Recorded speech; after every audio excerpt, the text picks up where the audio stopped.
ఈరోజు మనం ఒక మంచి కథ చెప్పుకుందాం. అనగనగా ఒక ఊళ్ళో ఒక గురుకులం ఉంది. ఆ గురుకులాన్ని నిర్వహిస్తున్నది పరంధామయ్య గారు. ఆయన భార్య పేరు శాంతమ్మ. పరంధామయ్య గారు శాస్త్రాలను బోధిస్తూ ఉంటే అతని బావమరిది భార్గవుడు మల్ల యుద్ధం, విలువిద్యలలో శిక్షణ ఇచ్చేవాడు. యువరాజులు, ధనవంతుల బిడ్డలు మాత్రమే కాక విద్య మీద ఆసక్తి ఉన్నవారు ఎవరైనా ఆ గురుకులంలో చేరేవారు. పరంధామయ్య, శాంతమ్మలకు పెళ్ళైన 10 సంవత్సరాలకు మగబిడ్డ పుట్టాడు. ఆ పిల్లవాడికి గణపతి అని పేరు పెట్టారు. లేక పుట్టినందుకు గణపతిని ఎంతో గారాబంగా పెంచింది శాంతమ్మ. గణపతికి ఇప్పుడు 10 సంవత్సరాల వయసు వచ్చింది. కానీ చూడడానికి 15 సంవత్సరాల వయసున్న వాడిలా కనిపించేవాడు. ఏంటి శాంత, నీ పెంపకం? వాడికి ఇష్టమొచ్చినట్లు తిండి పెడుతున్నావు. చదువు నాస్తి, ఎప్పుడూ తిండిగోలే, అందుకే వాడు అలా బొద్దుగా తయారయ్యాడు అని కోప్పడ్డాడు పరంధామయ్య. వాడికి ఊరికే దిష్టి పెట్టకండి అని పరంధామయ్య మాటలను పెడజెవన పెట్టింది శాంతమ్మ. గురుకులంలో విద్యార్థులందరూ ప్రతిరోజు ఉదయం కాలకృత్యాలు తీర్చుకున్న తర్వాత బావి నీళ్లతో స్నానం చేస్తే గణపతి మాత్రం వేడి నీళ్లతో స్నానం చేసేవాడు. తర్వాత అందరికీ గ్లాసు పాలు మాత్రమే ఇస్తే గణపతికి మాత్రం 4 గ్లాసుల పాలు ఇచ్చేది శాంతమ్మ. కొంత సమయం విద్యను అభ్యసించిన తర్వాత పండ్లు, ఫలహారం నియమ పద్ధతిలో అందరూ తీసుకుంటూ ఉంటే గణపతి మాత్రం నియమాన్ని పక్కన పెట్టి ఎప్పుడు పడితే అప్పుడు ఆబగా తినేవాడు. ఇలా గణపతి దినచర్య అంతా గందరగోళంగా ఉండేది.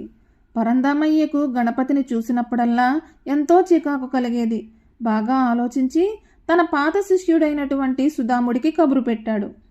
సుధాముడు పరంధామయ్యకు ప్రియ శిష్యుడు. సుధాముడు గురువు దగ్గరకు వచ్చి, గురువుగారికి వందనాలు, నన్ను పిలిపించిన కారణం ఏంటి అని అడిగాడు పరంధామయ్యను.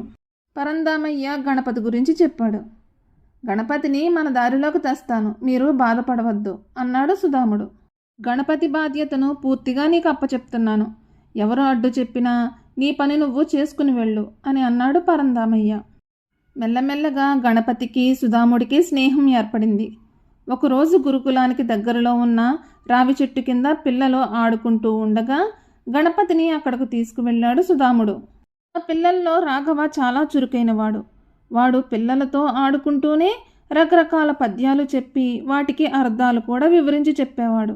వాడు చూస్తే అంటరాని వాడిలా ఉన్నాడు. వాడికి చదువు ఎలా వచ్చింది అని గణపతి సుధాముడిని అడిగాడు.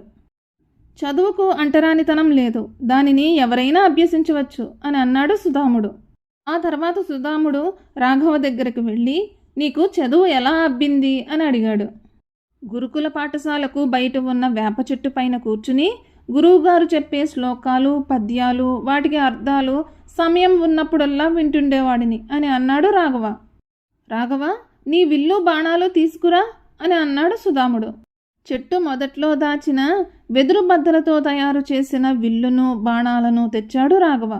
రాఘవ, సుధాముడు, గణపతి ముగ్గురు కలిసి అక్కడికి కొంత దూరంలో ఉన్న మామిడి చెట్టు దగ్గరకు వెళ్ళారు.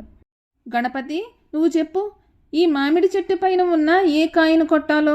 దానిని చాలా సులువుగా కొడతాడు రాఘవ అని అన్నాడు సుధాముడు. ఓహో, వాడు అంత మనగాడా? అయితే ఆ చిటారు కొమ్మన ఉన్న కాయను కొట్టమను అని అన్నాడు గణపతి. రాఘవ విల్లు సంధించి ఏకాగ్రతతో గురి చూసి బాణం వదిలాడు. అంతే, బాణం తగిలి మామిడికాయ కింద పడింది. గణపతి అది చూసి ఆశ్చర్యపోయాడు. తర్వాత ఇలా అన్నాడు, విలువిద్యలో సరే, నాతో కుస్తీ పడతావా అని అన్నాడు. అయ్యో, మీరు గురువుగారి కుమారులు, నేను తమరిని తాకకూడదు అన్నాడు రాఘవ. నాకా పట్టింపులు లేవు, నాతో కుస్తీకి రా అన్నాడు గణపతి. రాఘవ సుధాముడి వంక చూశాడు. సుధాముడు వెళ్ళు అన్నట్టు తలూపాడు. ఒకరికొకరు జబ్బలు పట్టుకున్నారు. సుధాముడు మొదలు పెట్టండి అనగానే రెప్పపాటు కాలంలో గణపతిని చిత్తు చేశాడు రాఘవ. ఈ విద్యను ఎలా నేర్చుకున్నావు అని ఆశ్చర్యంగా అడిగాడు సుధాముడు. విలువిద్యను, ఈ విద్యను గురుకులంలో శిక్షణ పొందుతున్న వారిని చూసి నేర్చుకున్నాను అని అన్నాడు రాఘవ. సిగ్గుతో తల వంచుకున్నాడు గణపతి. చూడు గణపతి, మీ నాన్నగారు గురుకులాన్ని ఎంతో సమర్థవంతంగా నిర్వహిస్తున్నారని చుట్టుపక్కల ప్రతి ఒక్కరూ మెచ్చుకుంటారు. కాకపోతే నిన్ను చూసి మన గురుకులంలోని వారే కాదు, బయట వారు కూడా గేలి చేస్తున్నారు. నువ్వు మారాలి అని అన్నాడు సుధాముడు. అన్నయ్య, ఇక నుండి నువ్వు ఎలా చెప్తే అలా నడుచుకుంటాను. నాకు అన్ని విద్యలను అభ్యసించాలన్న కోరిక కలుగుతోంది అని అన్నాడు గణపతి. ఆ రోజు రాత్రి గణపతి సుధాముడితో పాటు చాప మీద పడుకున్నాడు. అది చూసి శాంతమ్మ వారించబోగా పరందామయ్య వచ్చి, ఇక నుండి వాడి బాగోగులన్నీ సుధాముడే చూసుకుంటాడు అని గట్టిగా చెప్పాడు. తెల్లవారింది. అందరూ కాలకృత్యాలు తీర్చుకుని బావి దగ్గరకు వెళ్ళి నీళ్లు తోడుకుని స్నానం చేసి తడి బట్టలతోనే సూర్య నమస్కారాలు చేస్తూ శ్లోకాలు చదవసాగారు. సుధాముడు గణపతిని లేపాడు. ఇష్టం లేకపోయినా లేచాడు. తర్వాత ఇద్దరూ కాలకృత్యాలు తీర్చుకుని బావి దగ్గరకు వచ్చారు. ప్రతిరోజు గణపతి వేడి నీళ్లతో స్నానం చేసేవాడు. ఇప్పుడు సుధాముడు బావిలో నుండి తోడిన నీళ్లను గణపతికి ఇచ్చాడు. గణపతి బావి నీళ్లతోనే స్నానం చేశాడు. చన్నీళ్ల స్నానం వల్ల గణపతి కాసేపు గజగజ వణికాడు. తర్వాత ఇద్దరూ తడి బట్టలతోనే సూర్య నమస్కారాలు చేశారు. తర్వాత సుధాముడు గణపతికి ఒక శ్లోకం చదివి దానికి అర్థం చెప్పాడు. ఆ శ్లోకాన్ని తాటాకు మీద రాయించి ఆ రోజుకు అది నేర్చుకోమన్నాడు. తర్వాత అందరికీ గ్లాసు పాలు అందించారు. సుధాముడు గ్లాసు పాలను గణపతికి తెచ్చిచ్చాడు. మారు మాట్లాడకుండా ఆ గ్లాసు పాలతోనే సరిపెట్టుకున్నాడు. కొంతసేపు విద్యను అభ్యసించారు. ఆ పాఠాలను ఎంతో శ్రద్ధగా విన్నాడు గణపతి. గురుకులంలో సమయాన్ని బట్టి పళ్ళు పలహారాలు తినడానికి ఇచ్చేవారు. అందరితో పాటు వాటిని సుధాముడు గణపతి కూడా సమానంగా స్వీకరించారు. మధ్యాహ్న భోజనం కూడా అందరితో పాటు కూర్చుని భోజనం చేశారు. శాంతమ్మ ఇదంతా చూస్తూ బాధపడసాగింది. పరందామయ్యకు మాత్రం మహదానందంగా ఉంది. సాయంకాలం మల్ల యుద్ధం, కత్తి యుద్ధం, విలువిద్యలను కొద్ది కొద్దిగా నేర్పాడు సుధాముడు. రాత్రి భోజనాల తర్వాత అందరూ 1 గంట పాటు ఉదయం నుంచి చదివిన పాఠాలను మననం చేసుకున్నారు.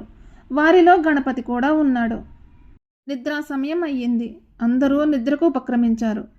సుధాముడు గణపతి చాప మీద పడుకున్న తర్వాత, ఈరోజు నీకు ఎలా అనిపించింది అని అడిగాడు సుధాముడు. అన్నయ్య, నిజం చెప్పనా, చాలా సంతోషంగా ఉంది. ఇంతకాలం ఎంతో సమయాన్ని వృధా చేశానని తెలిసింది. నాకు సరైన గురువువు నువ్వే అని ఎంతో ఆప్యాయంగా చేతులు పట్టుకుని సుధాముడితో అన్నాడు గణపతి. ఆ దృశ్యాన్ని చాటుగా పరందామయ్య శాంతమ్మకు చూపించాడు. చూడు, వాడిలో ఒక్క రోజులోనే ఎంత మార్పు వచ్చిందో. కొంతకాలం సుధాముడితో ఉంటే అన్ని విద్యల్లోనే ఆరితేరుతాడు అని అన్నాడు పరందామయ్య. అప్పటికి శాంతించింది శాంతమ్మ. 1 మాసంలోనే బొద్దుగా ఉండే గణపతి ముద్దుగా తయారయ్యాడు. విద్యలన్నింటినీ చక్కగా సాధన చేస్తున్నాడు. పరందామయ్య సుధాముణ్ణి ఎంతగానో మెచ్చుకున్నాడు. గురువుగారు, మీరు పెట్టిన విద్యాదానం మళ్ళీ తమ్ముడికి నేర్పుతున్నాను. నా గొప్పతనం ఏమీ లేదు అని అన్నాడు సుధాముడు. శాంతమ్మ కూడా సుధాముడితో, నువ్వు నా పెద్ద కొడుకువయ్యా అని అక్కున చేర్చుకుంది. ఒకరోజు సుధాముడు గణపతితో ఇలా అన్నాడు.